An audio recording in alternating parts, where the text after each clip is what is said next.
안녕하십니까. 교육학 개론을 담당하는 고병갑입니다. 이번 시간에는 교수학습 지도의 다양한 형태 중에 중요한 출제 비중이 높은 몇 개의 영역을 다뤄보도록 하겠습니다. 지금 저는 강의법에서 문제 해결, 다음에 구안법, 발견학습, 설명적 교수, 또 목표별 교수, 또 완전학습 등을 쭉 제시를 하고 있는데, 특히 많은 분들이 강의법에 대해서 우리가 배워야 되느냐라고 하지만 실질적으로 전 세계에 아직까지도 가장 일반적으로 사용되고 있는 방법은 강의법입니다. 가장 오랜 역사를 가지고 있고 가장 일반적으로 사용되고 있는 강의법을 많은 분들이 착각을 하시기에 뭔가 전통적인 방법으로 구태의연한 문제점만 있는 이렇게 생각하는데 그렇지 않습니다. 여러분들은 학습하는 방법으로 여기 강의법 옆에다가 교과 중심 교육과정이라고 적어주시면 됩니다. 만약에 문제가 나왔을 때 교과 중심 교육과정이나 전통적 교육이라는 말이 나왔는데 잘 생각이 나지 않는다. 그러면 교수학습 지도에서 강의법을 떠올려 보시고, 강의법이 떠올랐는데 어떤 문제가 생각이 안 나면 교과 중심 교육과정을 떠올려 보십시오. 강의법이라고 하는 것은 교사가 중심이 되어서 설명 위주의 방식으로 일방적으로 가르치는 방법을 강의법이라고 합니다. 일방적으로 가르치는 거죠. 그렇기 때문에 이것은 많은 분들이 단점을 보는데 장점을 보셔야 됩니다. 교과 중심 교육과정을 볼 적에도 단점을 먼저 생각하시는데 오히려 단점보다는 장점에 초점을 두시라고 그랬죠. 교사가 사전에 철저한 준비를 통해서 설명 위주로 가르치다 보니까 사전 준비를 통해서 얼마든지 내용도 함축할 수 있고 줄여볼 수가 있고 시간 조절도 가능합니다. 그래서 내용 전달의 효율성, 시간적 효율성, 그리고 교사가 전체를 아울러서 축약을 하기 때문에 전체 조망을 살피는 데는 최고의 방법으로 되어 있습니다. 그래서 전체적인 전망 제시에 유리하다. 이런 그 장점들을 가지고 있습니다. 물론 단점은 교사가 일방적으로 설명 위주로 가르치다 보니까 학습자를 수동적 존재로 바라본다는 점에서 현대적 교육 관점으로서는 어울리지는 않지만, 그렇다고 해도 무조건 어울리지 않다고 볼 수는 없습니다. 왜냐하면 모든 학습자가 다 능동적 존재인 것은 아니거든요. 수동적 존재 또는 내향적 성격을 가진 학습자에게는 오히려 교사가 이렇게 가르치는 것이 훨씬 더 효과를 가져올 수가 있는 것입니다. 그래서 단점도 많이 적어놨지만 장점에 초점을 두고 여러분들이 접근하시면 되겠습니다. 다음에 문제 해결 학습. 두 번째 문제 해결 학습과 세 번째 구안법이 있는데, 문제 해결 학습은 존 듀이에 의해서, 그리고 다음 페이지 264페이지에 있는 구안법은 킬패트릭에 의해서 제시된 교수학습 지도 방법론입니다. 양자는 모두 진보주의 철학을 바탕으로 하는 경험중심 교육과정을 바탕으로 경험중심 교육과정에서 나온 교수학습 지도론입니다. 그 때문에 여러분들이 알고 있는 진보주의 철학, 또 경험중심 교육과정의 특징이 뭐예요? 아동중심이다, 흥미중심이다, 경험중심이다, 생활중심이다입니다. 때문에 교사가 가르치는 경험중심 교육과정은 학교 지도하에라고 있지만, 그 학교 지도는 교사가 보호하는 울타리 범위 내에서 아동 저마다가 각자의 흥미로, 각자의 경험으로, 각자의 생활 속에서 이끌어가는 학습이라는 것이 경험중심 교육과정의 특징이었습니다. 그런 것처럼 문제 해결 학습도, 그리고 구안법도 교재 편제상 다양한 내용을 적고 있지만, 여러분들은 앞에서 배웠던 진보주의 철학, 현실 생활에 대한 경험, 또 현실 생활 속의 경험을 가지고 직접 행해보는 이러한 경험중심 교육과정을 가지고 보시면 밑에 263페이지 특징, 장점 보면 모두 아동중심, 흥미중심, 경험중심, 생활중심이 나와 있습니다. 그래서 제가 읽어드리지 않고 바로 여기에서 여러분들은 문제 해결 학습과 구안법은 경험중심 교육과정을 가지고 풀어가면 되겠구나 라고 여러분들이 보시면 됩니다. 여기에서 제가 설명을 할 수 있는 것은 263페이지. 그러면 경험중심 교육과정을 바탕으로 한 문제 해결 학습과 킬패트릭을 대표로 하는 주지주의 학습이라는 전통적 학습에는 어떤 차이가 있을까? 박스 나와 있죠? 전통적 학습에서는 지식의 내용을 전달하는 데 초점을 두는 데 비해서 문제 해결 학습은 지식을 학습자 스스로 맞으면 터득해 가는데 초점을 둔다 해서 내용의 전달에 초점을 두는 것이 아니라 학습자 스스로 배워나가는 데 초점을 둔다. 학습자에 초점을 두는 거죠. 그리고 교수 단계도 전통적 학습은 아주 정형화된 정형화된 목표를 설정하고 필요한 목표 달성에 필요한 것을 선정 조직하고 그리고 실제 지도하고 평가 및 피드백하고 이런 정형화된 마치 타일레 루트처럼 그렇게 설명을 할 수가 있지만은 문제해결 학습은 역동적으로 전개된다고 합니다. 전통적 학습이라고 하는 것은 당연히 교사 중심으로 주로 강의법으로 이루어지지만 문제해결 학습은 학습자 중심으로 주로 실생활 속의 경험을 통해서 이루어진다는 것도 볼 수가 있습니다. 그래서 거기 전통적 학습이라고 하는 것은 헤르바르트를 중심으로 하는 주주주의 학습에 대한 문제해결 학습의 비교를 설명하고 있습니다. 다음에 264페이지로 넘어가 보시면 구안법이 나와 있는데 역시 구안법 존 두이의 진보주의 철학을 체계화했고 경험중심 교육과정의 가장 대표적인 존 두이의 제자였다가 나중에 동료 교수까지 되는 킬 패트릭이 되겠는데 양자는 모두 아동중심, 흥미중심, 경험중심, 생활중심이면서 어떤 차이가 있을까? 굳이 비교를 한다면 문제 해결 학습은 사고의 과정에 더 큰 비중, 반성적 사고를 통하여 모든 경험을 끊임없이 재구성하고 이렇게 해서 반성적 사고의 과정을 강조하는 데 비해서 구안법은 처음부터 스스로 마음먹은 것을 가지고 목표를 세우고 스스로 계획을 짜서 스스로 실행하고 스스로 평가하는 자기활동법이라고 하는 것처럼 실천에 보다 큰 비중을 둔다. 사고에 비중을 두느냐 실천 영역에 비중을 두느냐를 가지고 여러분들이 보시면 됩니다. 또 그런가 하면 그러다 보니까 문제해결 학습은 저마다 가지고 있는 사고의 폭을 가지고 있기 때문에 다소 추상적이라고 할 수가 있겠는데 구안법에서는 아주 현실 속에서 직접 행해서 보여주는 실용적, 실천적, 현실적 특징을 가지고 있고 그렇기 때문에 반드시 구안법에서는 구체적인 어떤 학습의 교수 학습 지도의 산출물을 요구한다는 데 특징이 있습니다. 그래서 거기에 나머지는 장점 단점은 진보주의 약간 차이는 두고 있지만 양자를 섞어봐도 상관이 없습니다. 왜냐하면 진보주의 철학 경험중심 교육과정의 내용을 가지고 똑같이 썼기 때문에 너무 글자에 연연해서 고민하실 필요는 없습니다. 다음에 진보주의 교육 철학에 대한 비판으로서 본질주의도 등장했던 것처럼 경험중심 교육과정에 대한 문제점은 1957년 스푸트니크 사건이 일어나고 그에 대한 반성 모임으로 1959년 우주율 회의가 열리게 됐는데 바로 그 우주율 회의에 의장이 브루너였고 브루너는 우주율 회의에 맞으면 회의의 보고서를 만들게 되는데 그 보고서의 제목이 교육의 과정이었고 그 교육의 과정에 의해서 제시된 교수 학습 지도론이 바로 발견 학습이 되겠습니다. 그렇기 때문에 브루너에 의해서 태동된 학문 중심 교육과정 1957년 스푸트니크 사건, 1959년 우주율 회의, 그리고 1960년대부터 그 결과 보고서인 교육의 과정에 의해서 학문 중심 교육과정과 발견학습이 제시가 되는 겁니다. 자, 발견학습이란 뭘까? 자, 학문 중심 교육과정에 적어놓으세요.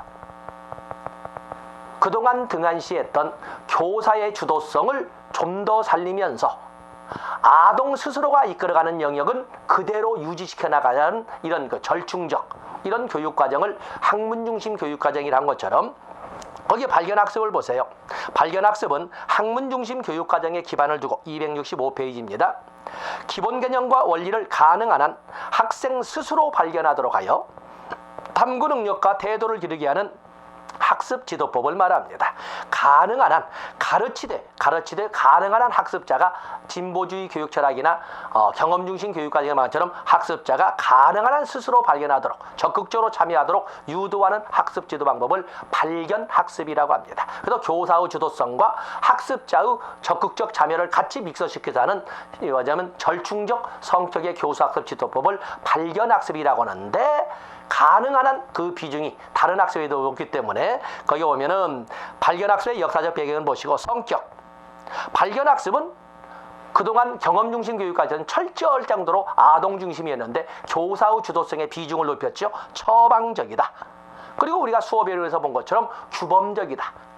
어떠한 학생에게도 똑같이 적용될 수 있는 이러한 원리를 제시한다는 점에서 규범적이다. 그리고 전체적 조망을 살피면서 나간다 해서 전체론적 성격을 갖는다. 그리고 실제 경험을 통해 됐기 때문에 임상적 성격을 갖는다. 그래서 발견학습은 처방적이다. 교사의 주도이기 때문에 모든 학생에게 적용시킬 수 있다. 규범적이다. 그리고 전체론적이다. 그리고 임상적이라는 특징. 아직은 출제가 안 됐지만 그래도 지금 또박또박 읽어드렸습니다.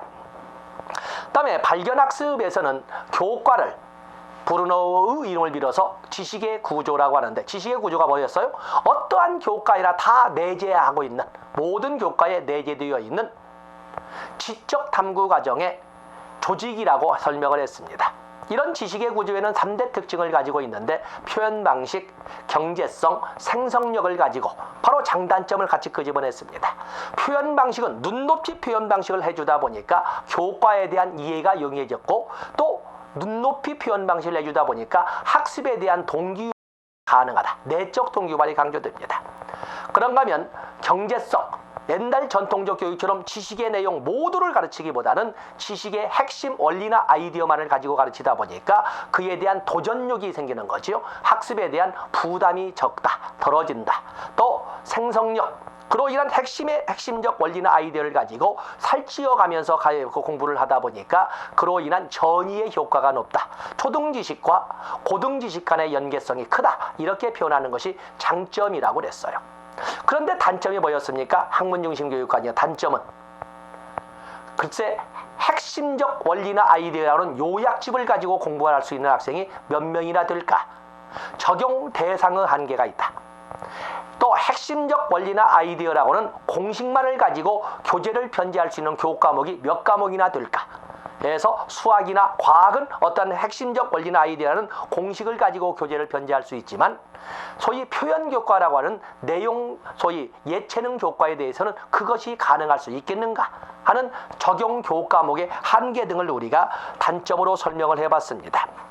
자, 그 내용을 바탕으로 보면은 265, 266에서 먼저 지식의 구조, 의미 나와 있지요. 의미 두 번째, 그리고 네 번째로 설명을 했고 3대 특징, 표현 방식, 대담한 가설, 경제성, 생선력을 이게 설명해서 266페이지에 그걸 바탕으로 해서 장점을 찾아냈습니다. 교과에 대한 이해가 용이하다, 기억이 용이하다, 또 다양한 사태에 적용하기가 쉽다, 또 전이 효과 생성력을 통해서 고등지식과 초등지식 간의 연계성이 강화될 수 있다. 이렇게 우리가 설명을 했습니다. 다음에 이 브루너는, 자, 여기도 우리가 암기한 것이 브루너는 교육의 4대 조건을 제시를 했습니다. 자, 여기다 한번 노트 정리를 해보겠습니다. 교육의 조건. 교육의 조건. 교육의 조건을 앞에서 우리가 교과의 가치를 주장했던 피터스는, 사실 브루너가 앞에지만 피터스는 세 개의 기준, 세 개의 준거를 제시했지요. 하나는 규범적 기준, 규범적 기준.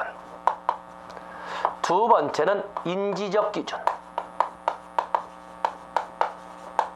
그리고 세 번째는 과정적 기준. 모든 교육은 그 과정 절차가 도덕적으로 온당해야 된다는 과정적 기준. 이렇게 세 개를 제시한 데 비해서 브루너는 교육의 4대 조건을 제시합니다. 그래서 가장 기본적인 것이 지식의 구조. 지식의 구조. 핵심 원리나 아이디어. 어떠한 교과에도 다 내재되어 있는 지적 탐구 과정의 조직을 이게 지식의 구조라고 3대 특징 다 설명했습니다. 그러면서 학습 경향성. 학습 경향성. 그리고 세 번째 보면 학습 계열.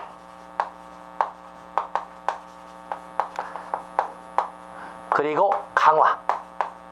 이렇게 교육의 조건으로 4개를 들었습니다. 지식의 구조는 핵심 원리라고 그랬죠. 요약이라고, 핵심 원리, 공식이라고도 설명할 수가 있습니다. 학습 경향성이라는 것은 선행 학습 경향성이라는 것처럼 준비도, 본 수업을 이끌어가는 데 있어서 필요한 선수 학습 정도나 아니면은 신체의 성장 정도와 같은 발달의 정도. 왜냐하면 체육으로 한다면은 초등학교 저학년과 같은 경우는 100m 달리기나 50m 수영 없습니다. 아직은 성장판이 닫히지 않은 관계이기 때문에 아직은 50m 수영을 하거나 100m 달리기는 무리라고 보는 거지요. 그래서 이 준비도를 알아보는. 다음에 계열이라고 하는 것은 우리가 나선형 교육과정을 점진적으로 나선형 교육과정을 떠올려 보시면 됩니다. 교육을 이끌어갈 적에는 처음부터 전체로 가기보다는 서서히 똑같은 것을 계속해서 반복해서 가르치듯 계속성, 점차 발달 단계가 높아짐에 따라 살찌어가면서 심화 확대시키면서 가르쳐야 한다는 바로 이러한 소위 나선형 교육과정이 제시가 되고 있습니다. 그다음에 강화라고 하는 것은 이것은 그야말로 도전 의지를 업그레이드 시키는 거지. 그래서 거기 보시면 학습자에게 지금까지의 학습 과정이 어떤 결과를 가져왔는지를 알려주며 그 학습 결과에 비추어 학습자가 스스로 장차 학습 활동을 방향짓도록, 이때 방향짓도록은 업그레이드 되는 방향으로, 보다 발전적인 방향으로 이끌어갈 수 있도록 해서 소위 행동의 발전적 변화를 유도할 수 있도록 하는 강화를 네 번째 기준으로 들었던 것입니다. 그래서 지식의 구조, 학습 경향성 준비도의 개념입니다. 그리고 계열, 그리고 강화 네 가지를 알아주시면 됩니다. 발견학습의 특징이라고 하는 것은 거기 발견학습의 특징 나와 있지요. 발견학습의 특징에 대해서는 여러분들이 언어화 이전에 이렇게 쭉 나와 있는데 233페이지를 적어서 학문중심 교육과정에 233페이지 보시면 어떤 교과라도 모든 단계의 아동에게 교수가 가능하다. 대담한 가설부터 시작해서 나와 있습니다. 그래서 233페이지는 267페이지에는 233페이지를 가미해서 같이 여러분들이 공부를 하시면 학문중심 교육과정에 나와도 발견학습으로 풀고 발견학습이 나와도 학문중심 교육과정으로 문제를 풀어가시면 됩니다. 그래서 한꺼번에 같이 공부하시면 큰 도움이 될 수가 있고 시간이 줄여들 수가 있습니다. 해서 233, 267페이지 같이 교차시켜서 학습하시면 됩니다. 다음에 오스벨의 설명적 교수가 나와 있습니다. 오스벨의 설명적 교수. 자, 여기에서 약간 변형된 것을 좀 보겠습니다.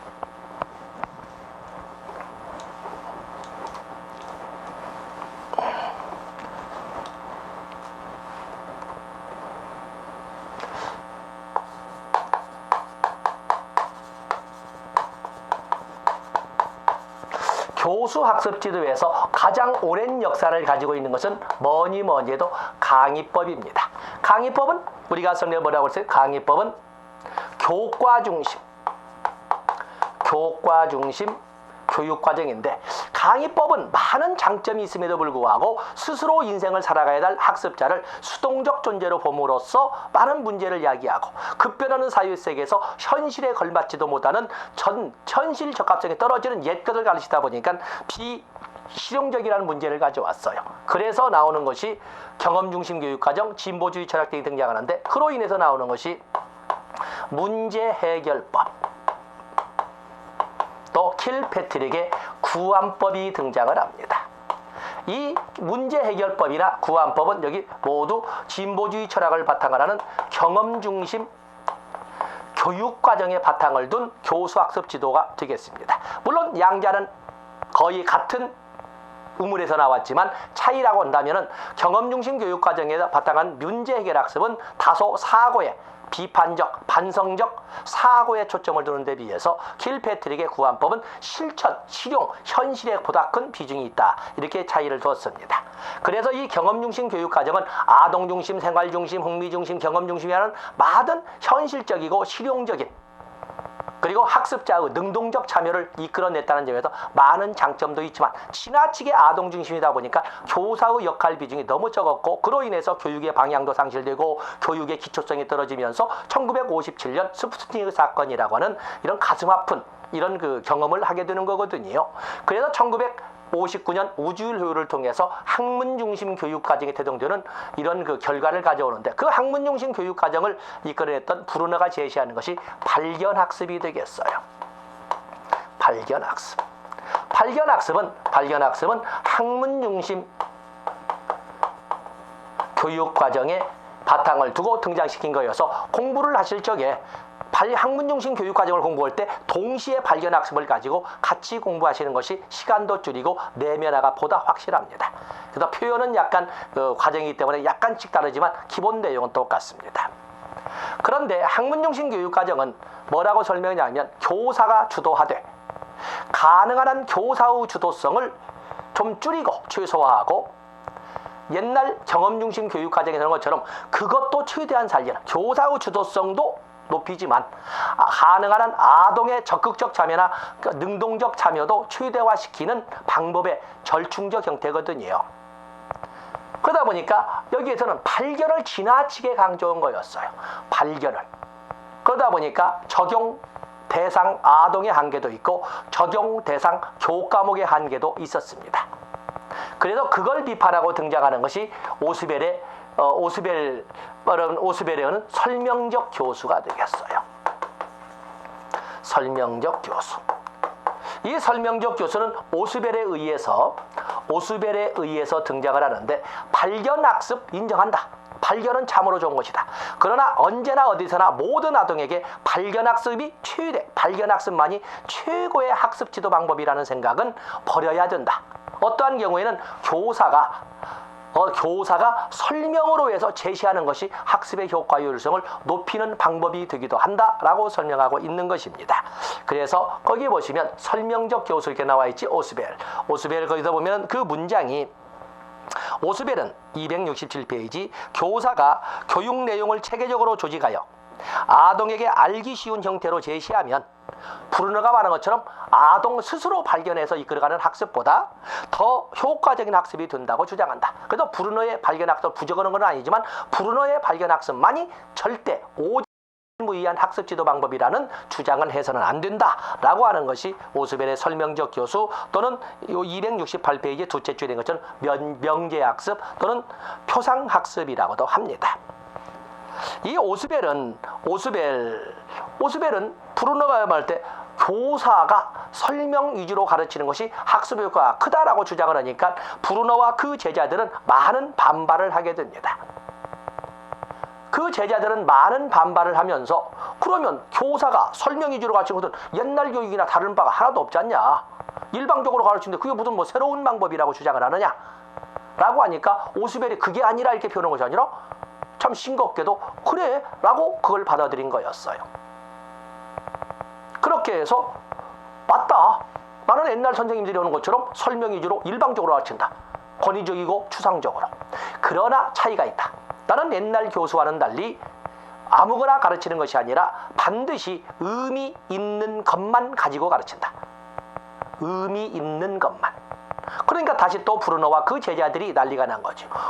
옛날 선생님들은 쓸데없는 것도 가르치고 너는 의미 있는 것만 가르친다는데 어떤 학습 교재가 어떤 학습 자료가 의미 있는 것이고 어떤 학습 자료는 쓸데없는 것이냐 라고 하니까 오스벨이 아주 명쾌하게 그렇다.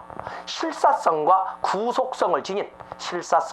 구속성을 지닌 학습 자재만이 학습 내용만이 의미 있는 학습 내용이 된다. 그래서 여러분들 269페이지 보면 전통적 교수와 설명적 교수의 비교가 나와 있지요.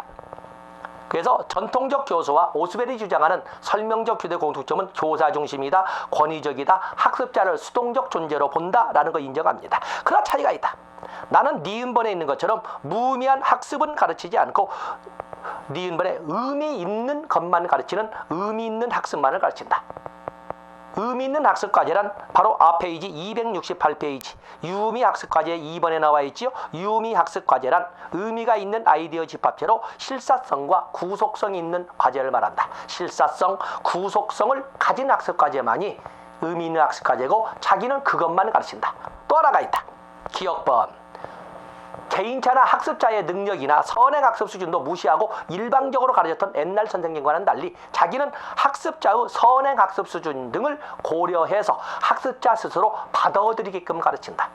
받아들이게끔 수용학습이라고 하죠. 의미 있는 학습과제만을 학습자 스스로 받아들이게끔. 그래서 이 오스벨의 설명적 교수를 의미 있는 학습과제를 스스로 받아들인다 해서 유미 수용학습이라고도 합니다. 그래서 이 설명적 교수를 명제학습 또는 표상학습 또 그러면 전통적 교육과 비교했을 때 의미 있는 것만 유미 수용학습이라고 이렇게 설명하고 있는 것입니다. 유미 수용학습. 그러면서 6개의 수업 원리를 제시를 하는데 6개의 수업 원리 거기다 별표를 한 5만 개 해놓으시고 점진적 분화의 원리, 선행 조직자의 원리, 선행학습 요약 정리의 원리, 통합적 조정의 원리, 내용의 체계적 조직의 원리, 학습 준비대의 원리. 그 중에 여러분들은 점진적 분화의 원리와 선행 조직자의 원리는 무조건 나온다라고 체크를 해놓으시면 됩니다.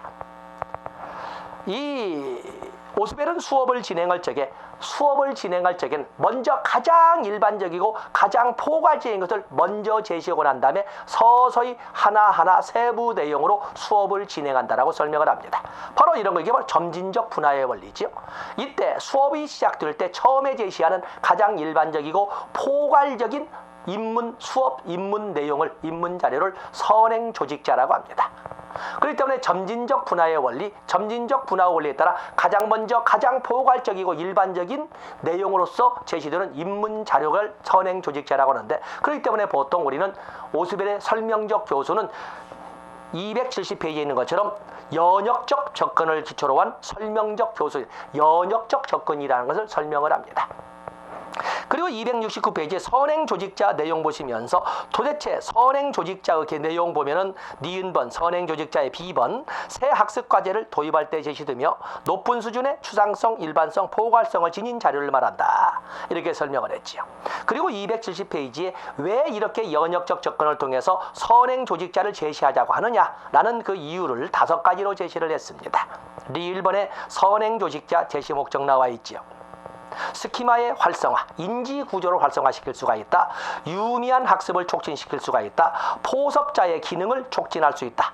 관련 정착 지식을 구축할 수 있다. 인지적 조직화를 강화할 수 있다. 이런 내용들을 좀 어렵게 적었습니다만 이렇게 해서 먼저 가장 일반적이고 포괄적인 것을 먼저 제시하고 하나하나 구체적인 내용으로 진행하자는 점진적 분화의 원리를 연역적 접근으로 제시했다 하는 것이 오스벨의 설명적 교수였습니다.